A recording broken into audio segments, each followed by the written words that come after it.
Well,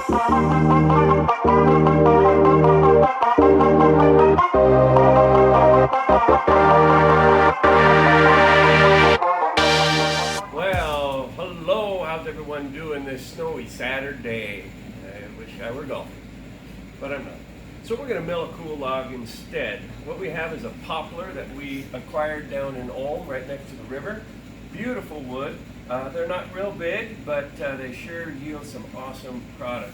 What we're going to do right now, we're going to save every piece of this, so we're going to start by cutting cool little oval pieces right out of this till we get down to about right here. Then we'll have, 5 or 10 nice little craft pieces that you can do a project with. Then we're going to take this, roll it down on its side, and you can see the shape of this. This is called crotchwood. We've got 3 big branches coming out of this that are going to yield some pretty awesome color and grain patterns when we open that up. So you're going to see that when we mill it.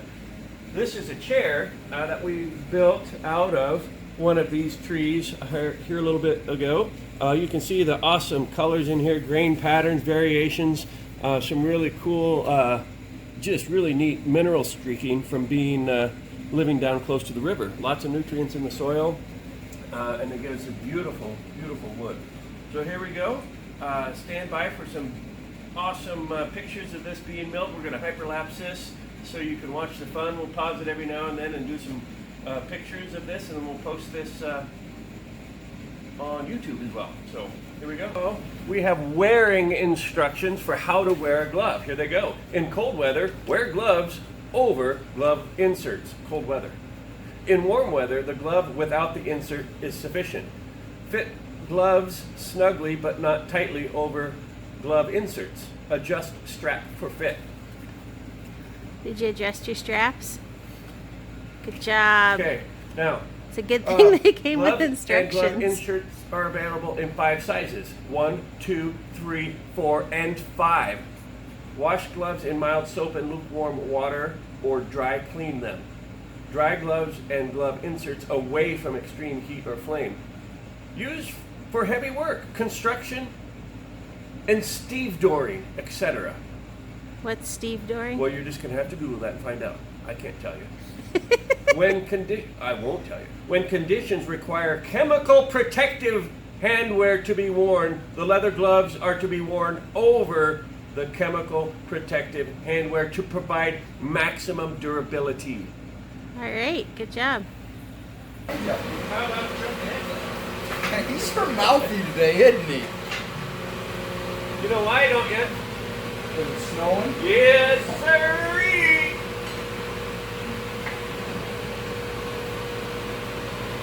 Oh, perfect!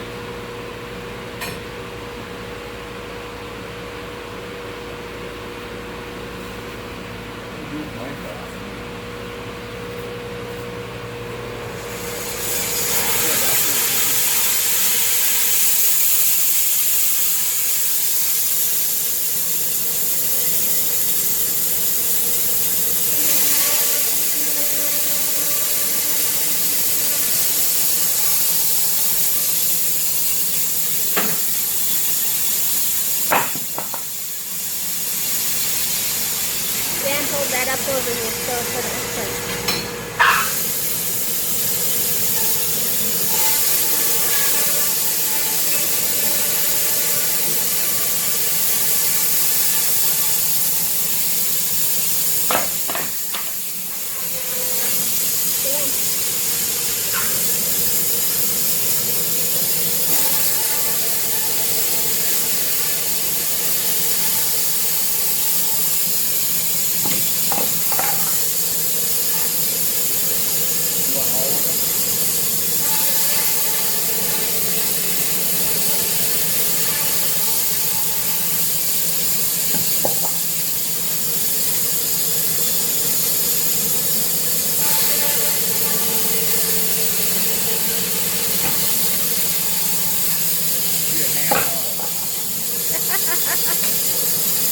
That episode on Seinfeld? Yes, you would be a great hand now.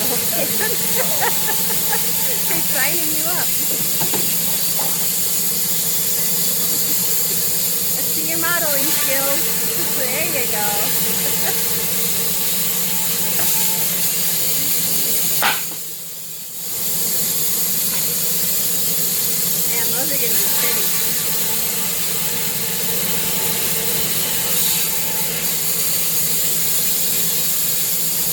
wondered when he was going to start letting you catch them.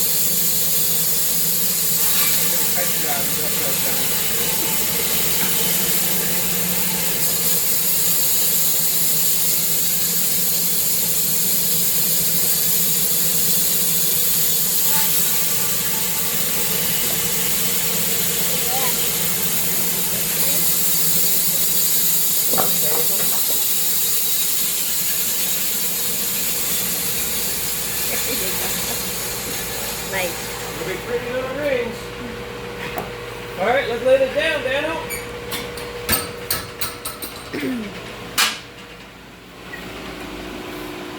Work a few cuts.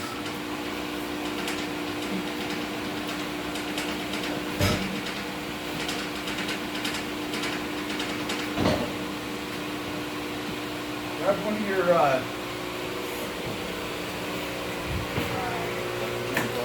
Get a quick pan view here. This particular log has a really cool crotch up here at the end. So we're going to expect to see some neat figure.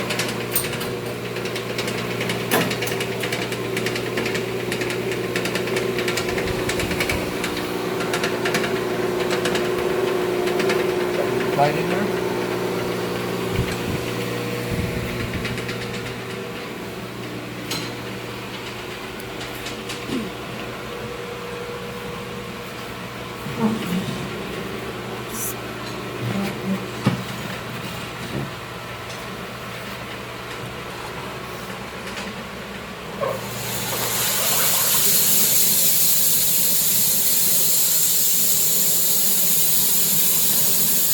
Here we go.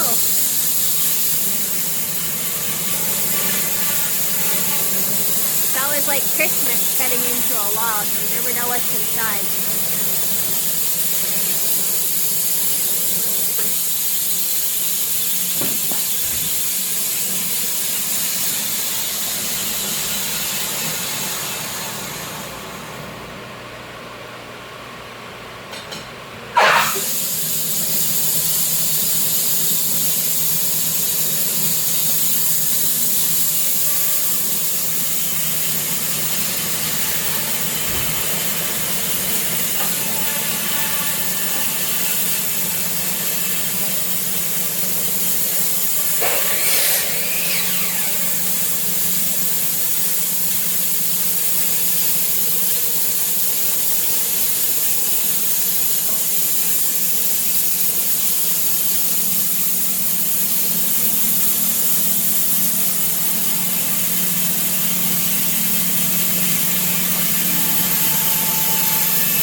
Go ahead and take a look at that first cut. There's probably not going to be a lot to see yet.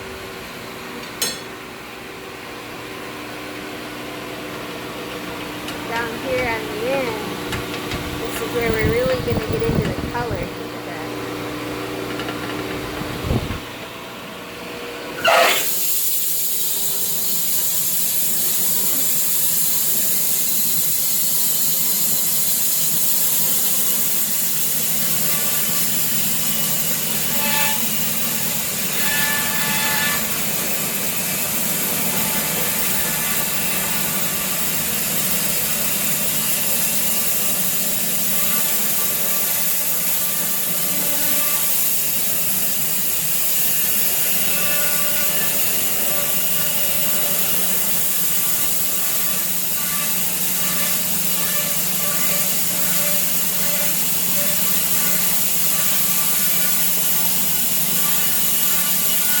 If you were here live, you could smell the wood being cut. Poplar has a very distinct smell to it. Hey Dan, what do you think poplar smells like? Huh? What do you think poplar smells like when you're milling it? Wood. Thanks, Dan. Way to be descriptive.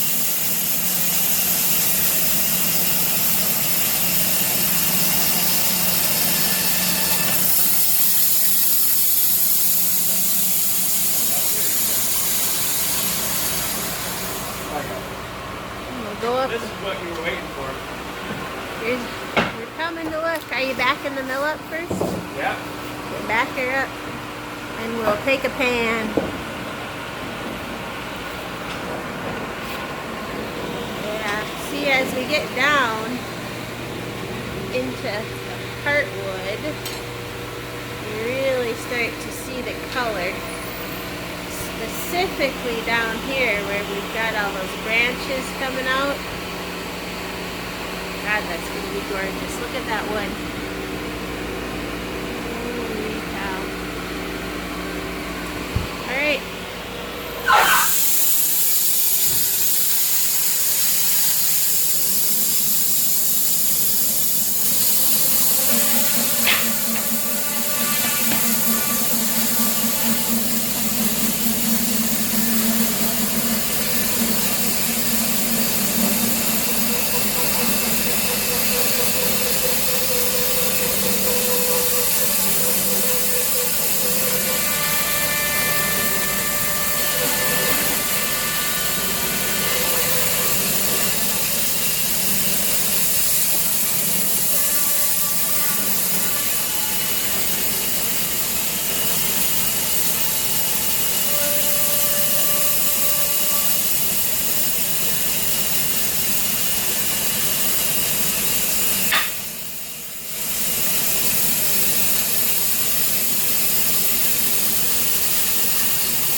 Yep. Dan. Whoa. We're going to come over and look at the flip side of this one.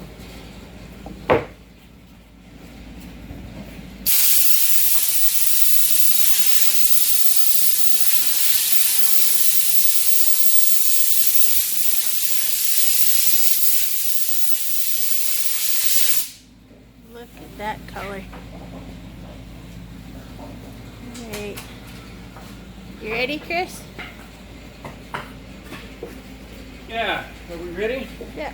Well, before we flip this, we'll do the quick tree talk. For those of you who have been around at demos before, you've probably heard some of this, and maybe some of you haven't. So we're going to quickly talk about this tree and how it grows and why it looks the way it does. The first thing is, I notice a lot of color and variation up here. I see something really cool right here that I'm going to talk about in just a second. But let's talk about a living, growing tree. When a tree is living and growing and alive, the one thing that is probably most regularly misunderstood or misknown, I don't know if that's the right word, but largely unknown, is how a tree grows. When they're living, you see this layer here that I'm peeling off? Right here. This is the cambium. This was once living tissue.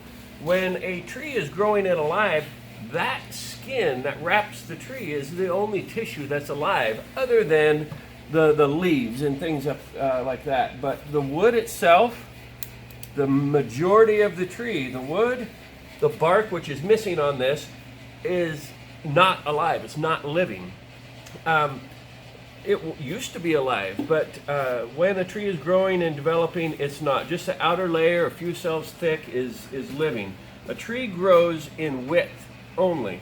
So when this tree is alive, that cambium layer that you saw me just peel away grows layers to the inside every year and to the outside. The outside layers eventually die and become the bark. The inside layers become the wood. When this is alive and living, the living tissue needs a constant supply of nutrients and minerals and water and things like that. So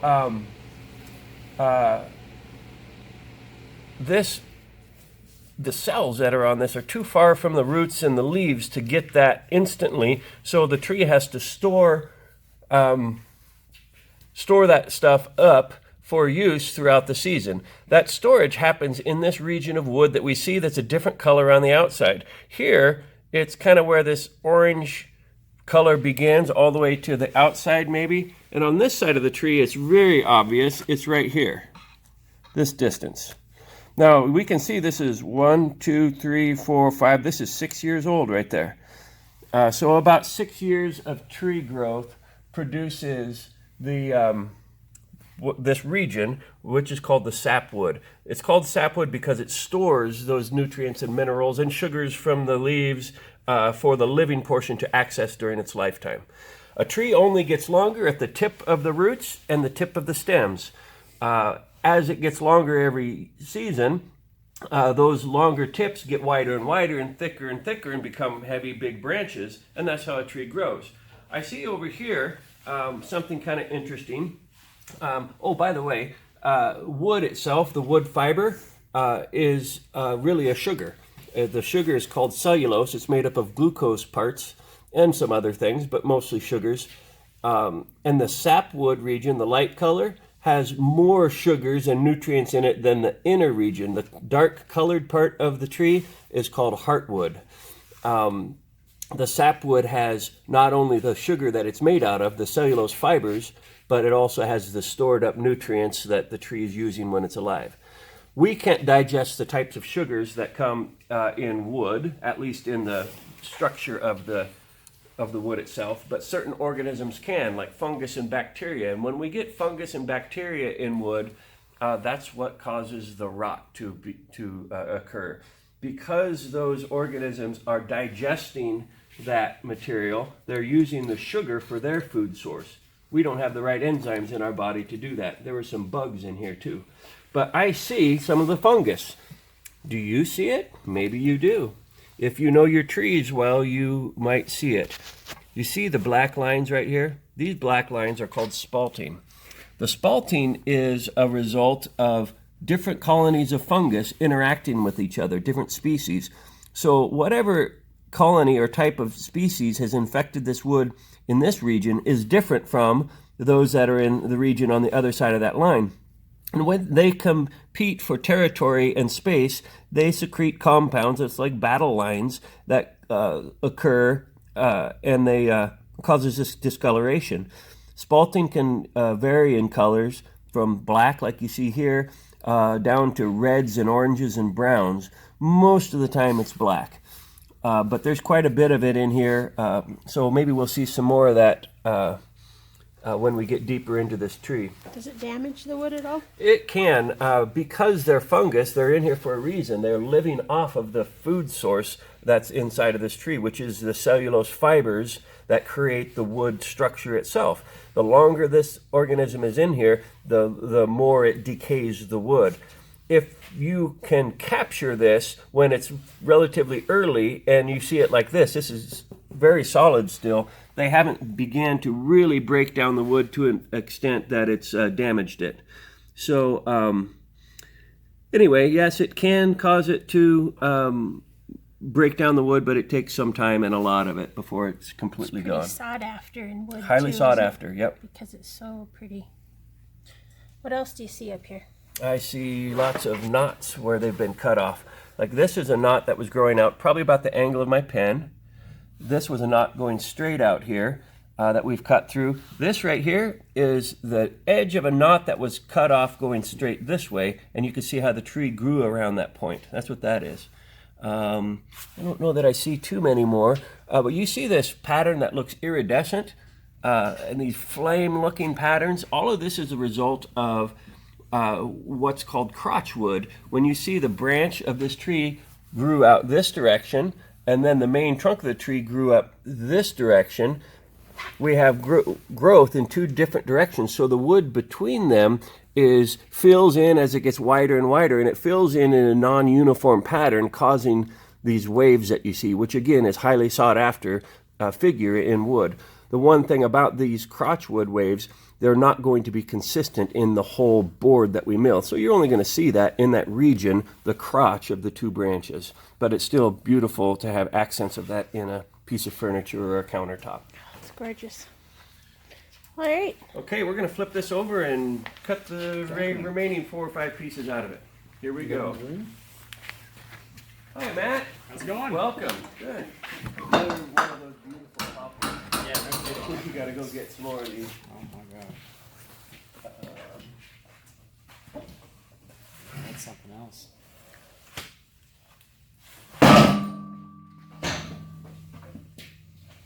Hold on.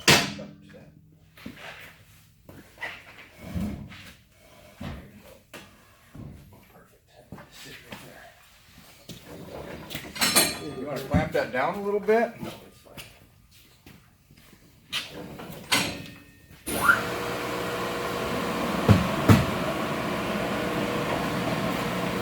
Hey, Susan, come up here, I want to tell you something. Pull that out a little bit. Wait a second. What I'm going to do is, so my slabs come out the same thickness, I'm milling these to 2 1/4 inches thick, and so I'm going to start this mill down at 2 1/4 inches. That gives me my depth of cut from the deck of the sawmill bed, and then I'm going to raise this 2 1/4 inches. So there's 2 slabs I'm going to get. 2 1/4 inches. There's 3. I think that's about where we're going to be. So we'll get 3 more pieces out of this. I might cut another 1/2 or 1 inch piece off the top of this just to get a nice thin piece. We'll see how it looks. So here we go. Go ahead and blow that out, Daniel.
Oh yeah.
Watch your deal here on this slab.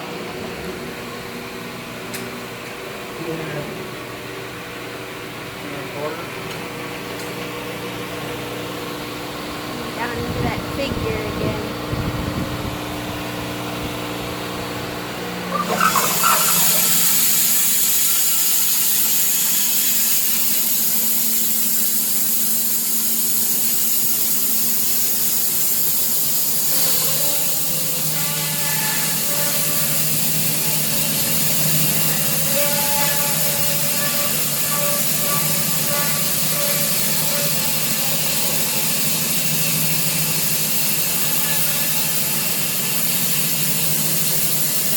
Full piece right there.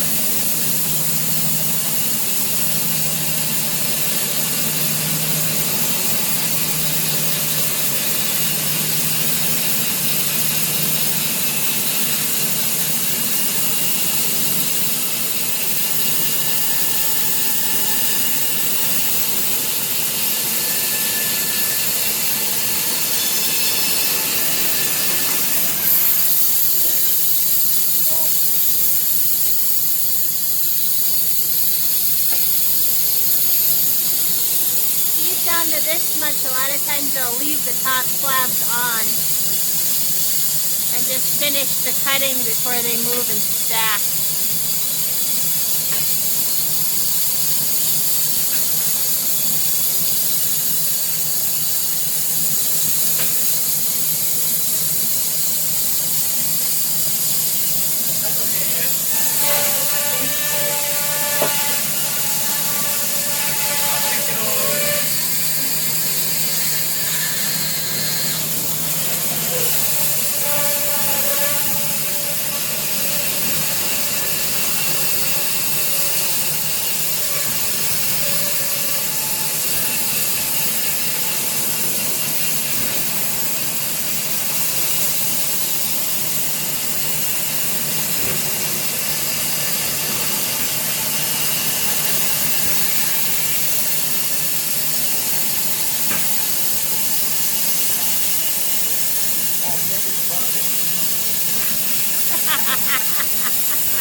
Rattles in there.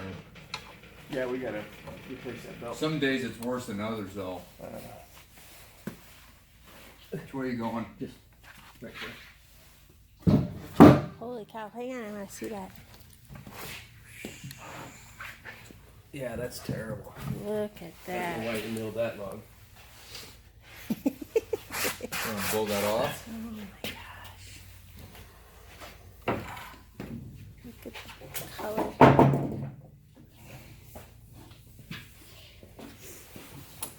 See if I can get a...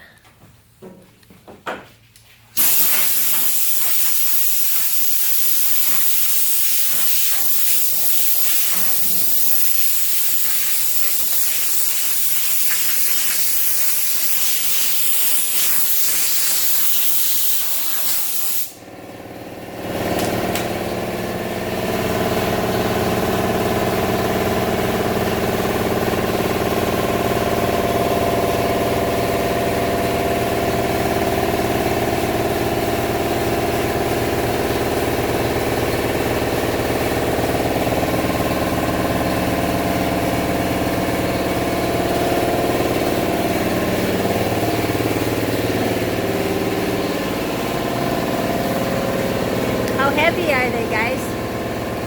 50 pounds, 60 maybe, they're not very big.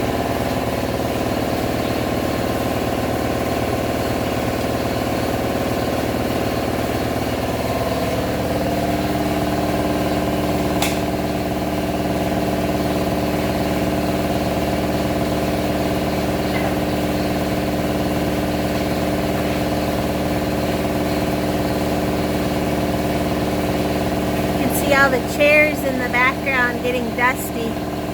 We usually have a lot of people down here watching our demos, especially as the weather gets nicer and tourism season in Montana kicks off.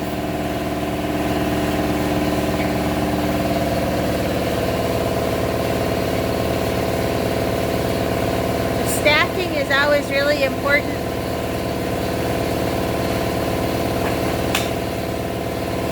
If you don't stack logs properly, they don't dry properly.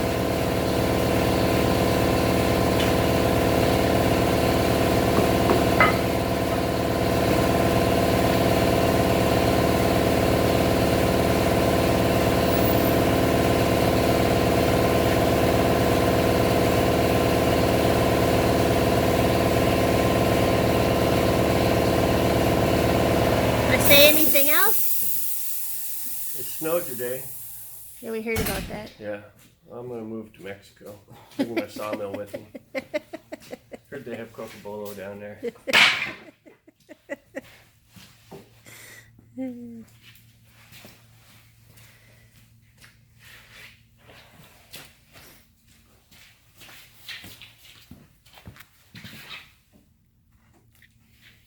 I just gotta find a wife who will go with me.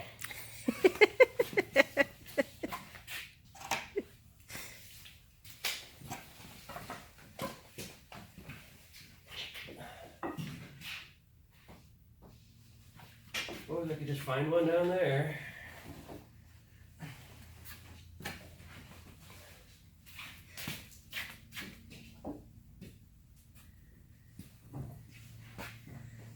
We kind of put the puzzle back together here, getting all the pieces in the order that they go. And yeah, we'll finish her up and That goes to the other one. strap her down and we'll be good to go. Chris, Strap Dan, her you down guys and want to tag say her in. anything I got no else? straps. Oh, I don't have any stuff. I don't have no straps. Well, we'll All right, do say your goodbyes, that. gentlemen. I got some secret straps stashed away. See you, bye.